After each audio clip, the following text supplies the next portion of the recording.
minus kesalahan baku dari Z, ya, Z distribusi Z, atau bisa juga distribusi T kalau misalnya sampelnya kecil.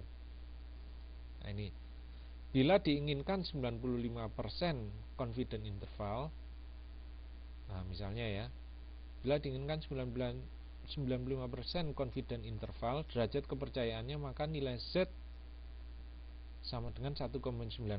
Masih ingat ya caranya bagaimana? Ya, 90%, 95%. Maka saya cari, karena satu sisi,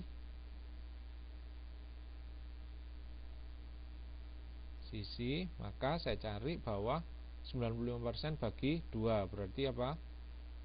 47,5%.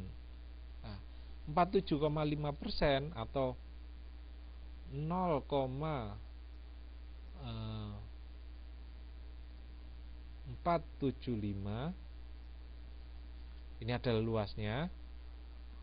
Berapa persen? Berapa nilai Z satunya? Ya, saya cari menggunakan Z tabel. Ya, menggunakan Z tabel. Di situ yang nilainya 0,475, ya, yang 0,475 ya. Ya, dilihat tabelnya nanti. 50, saya tarik ke atas.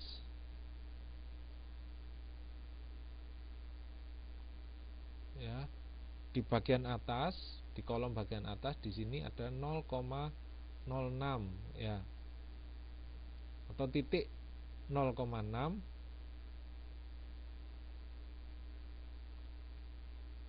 Yang bagian kiri itu ada 1,9. Berarti nilainya adalah 1,96, ya, diambil dari yang ini.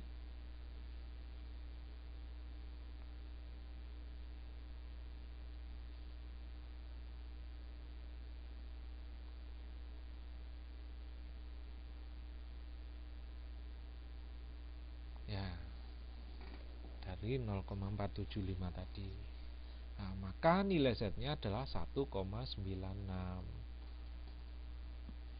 Nah, sehingga nilai mu, ya, dengan 95 derajat kepercayaan atau 95 derajat confident interval, ya, maka nilai mu-nya, nilai rata-ratanya adalah X bar plus minus 1,96. Ya, 1,96 tadi, ini ZX-nya. Dikalikan dengan sigma X, di mana sigma X, masih ingat ya, sigma X adalah apa? Sigma X bukan alfa, ini sigma, lambangnya sigma. Sigma X adalah sigma berarti apa? Standar deviasi populasi dibagi dengan akar N. Nah, N saja kalau apa? Saya menggunakan sigma kalau misalnya cuplikannya besar atau sigmanya diketahui, ya. Nah, ini. Atau rumus umumnya adalah X bar plus minus Z dikalikan sigma X dengan Z-nya kepercayaan yang diinginkan. Jadi kalau misalnya dengan kepercayaan 90%, ya dicari Z-nya berapa. Ya. Tuh. Lanjut. Nah, ini. Yang tadi kalau misalnya ini Z-nya, ya. Ini 1, 2 dan 3, ini keliru. Satunya di sini.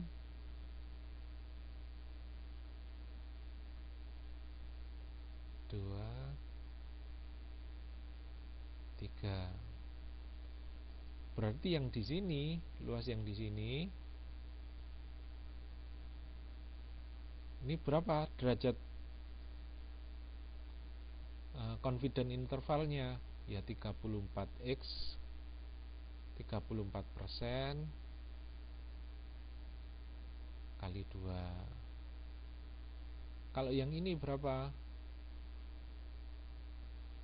Mulai batas ini ya berarti 34% ditambah 14% kali 2 dan seterusnya. Nah, ini contohnya 0,9 yang tadi itu. Ini langsung saja. Nanti kalau lihat sini bingung.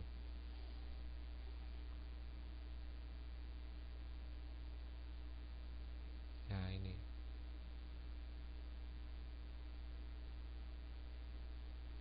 1,96 di sini ya.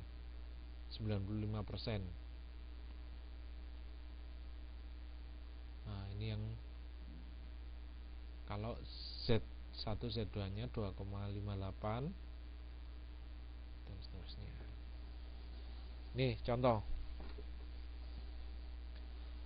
dari kelas statistik. Dari kelas statistik ini misalnya kelas mata kuliah statistik, nanti bingung. Dari kelas mata kuliah statistik mempunyai nilai simpangan baku ya, sigma 12, standar deviasi 12. Ini apa? Simpangan baku dari populasi ya. Kalau banknya sigma berarti ini adalah populasi. Populasi sigma sama dengan 12. Dari sebuah cuplikan acak nilai ujian statistik sebanyak 16 mahasiswa. Sini sampel ya.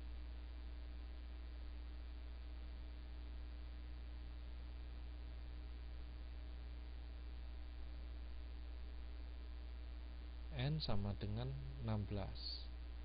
Ini kecil, tapi dianggap aja pakai rumus yang biasa, Z saja ya. Harusnya ini menggunakan T tabel karena 16 mahasiswa. Nah, sebanyak 16 mahasiswa menghasilkan 58. Ini keliru ya. Jadi ini X barnya di sini 58.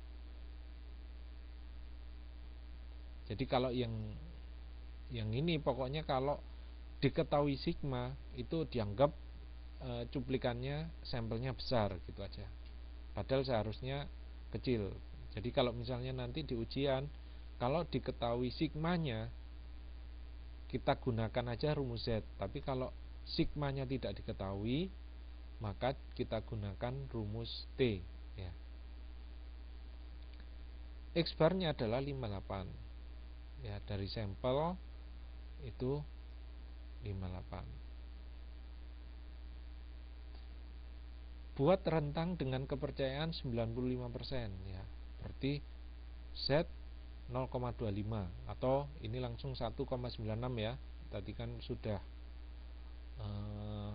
dihafalkan ya, atau kita ketahui bahwa Z 0,25 adalah 1,96. Ini dihafalkan saja daripada nanti kita nyari-nyari. Jadi pokoknya 0,25 atau kalau luasnya 0,4750 itu Z1 Z2 nya adalah 1,96. Buat rentang dengan kepercayaan 95%. Maksudnya apa rentang itu? Nah, dari pendugaan ya, dari pendugaan 58 itu tadi kira-kira rata-rata populasinya itu mu-nya itu berapa sampai berapa. Nah, dengan menggunakan rumus seperti ini X bar plus minus 1,96 dikalikan dengan sigma X ya, sigma X bukan alfa, ini sigma X, dimana sigma X adalah sigma akan